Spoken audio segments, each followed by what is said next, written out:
Olá, eu sou a professora Fernanda, seja bem-vindo a mais uma aula de administração financeira e orçamentária. Hoje eu escolhi um tema que está lá no finalzinho do nosso material didático, mas que eu creio que é bastante relevante porque quem não gosta de falar de lucro é política de dividendos. Essa é a nossa aula de hoje. Evidentemente que já que eu falei de lucro e dividendos, eu já fiz aí uma analogia, já colou que esses dois conceitos estão alinhados e você está certo. Dividendos são parte do lucro da empresa que são distribuídos aí aos acionistas e normalmente essa distribuição acontece na mão, em cash, em dinheiro. A legislação brasileira tem lá os seus decretos, né, sua orientação de obrigatoriedade de cumprimento de alguns requisitos mínimos para a política de dividendos. Ou seja, qualquer empresa constituída no Brasil, do seu estatuto social, está operando aqui, vai ter que distribuir pelo menos 25% do seu lucro líquido ajustado nas suas políticas de dividendos. Evidentemente que a gente está falando de empresa de capital aberto, né? São elas que estabelecem acionistas, investidores e, portanto, buscam na política de dividendos também um atrativo, né, para novos e constantes investidores no seu negócio. Ora, a lei brasileira, lei mesmo, que tem que ser cumprida, fala aí desse mínimo de 25%, que deve constar do estatuto social da empresa. Mas se não constar, né, esse número se eleva para 50% como punição. É claro que muitas poucas vezes esse tipo de ação foi tomada, porque imagine que uma empresa que elabora um política de dividendos, ela não é amadora, né? Ela já tem um conhecimento legal e até mesmo para ser de capital aberto, ela tem que cumprir uma série de pré-requisitos legais, de transparência, de governança, né, para que ela possa distribuir ações no mercado. Então, pensando na política de dividendos em si e nessa distribuição, né, de dinheiro a partir do lucro ajustado da empresa, a gente precisa olhar que toda vez que você faz política de dividendos, duas decisões precisam ser tomadas de primeira, assim. Várias decisões, mas duas são sine qua non, sabe? Intrínsecas ao processo. Primeiro, esse processo de distribuição de dividendos, ele tem, né, um objetivo de retenção de dividendos, né? De onde vem essa retenção? Qual o percentil desse dividendo que vai ficar na empresa para ser reinvestido nela? Seja aí na manutenção do seu negócio, desenvolvimento do processo, aumento de planta, treinamento de pessoas, não importa.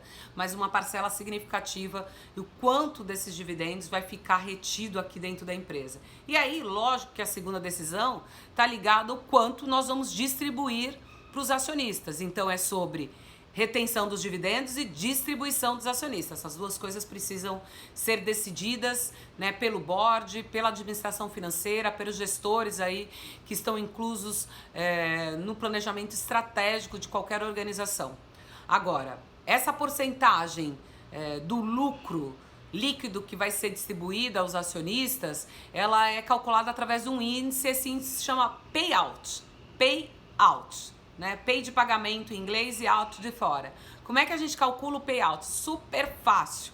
Payout é calculado numa equação aí, numa divisão muito simples. Eu vou pegar o dividendo distribuído, né, e dividir justamente por quê? Pelo lucro líquido no exercício, né? Eu vou ter a porcentagem de payout, então a porcentagem de dividendos que vai ser distribuído. Quanto maior o payout, né, melhor, né, e mais alavancada, né, mais múltipla vai ser essa distribuição.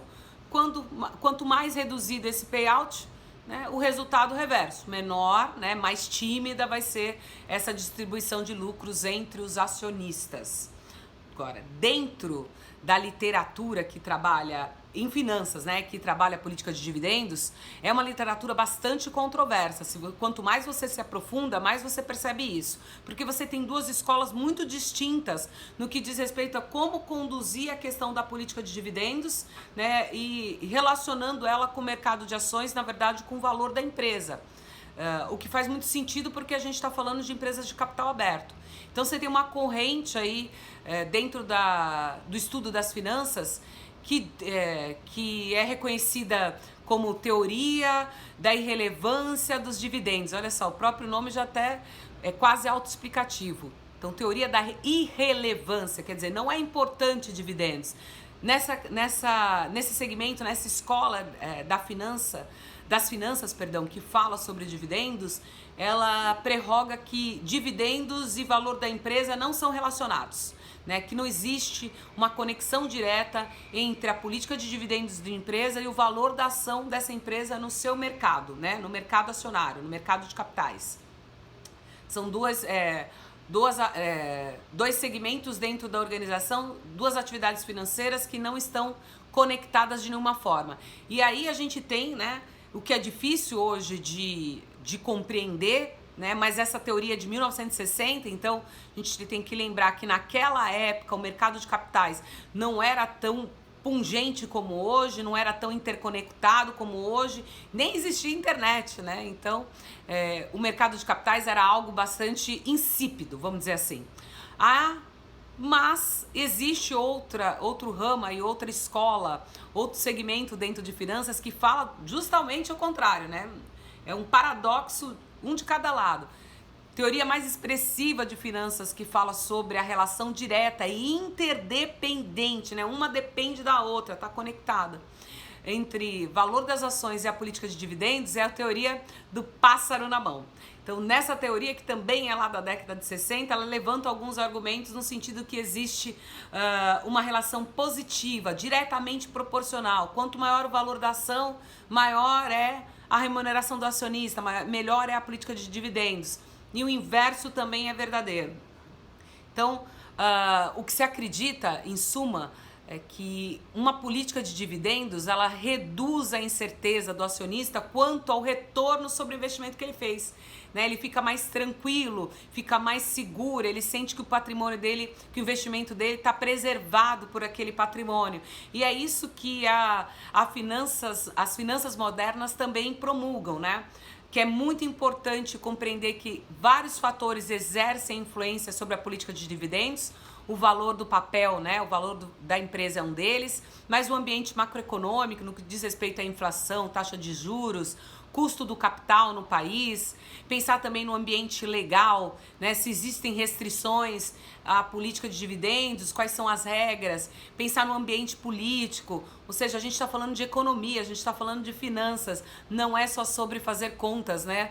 Também é sobre se conectar com o mercado. Então, quanto mais rentável for o mercado, quanto mais multiplicativo, quanto maior o potencial, maior o número de clientes, maior chances da gente ter, então, lucro e, consequentemente, uma política de dividendos. No Brasil, uma das políticas de dividendos mais conhecidas é aquela participação nos lucros, né? Participação nos lucros e resultados da empresa. E para fechar essa aulinha, nosso bate-papo aqui sobre política de dividendos, eu levantei 3 políticas de dividendos de empresas brasileiras muito conhecidas. A primeira é a Natura. Então, lá no Estatuto Social da Natura, ó, lido aqui, hein?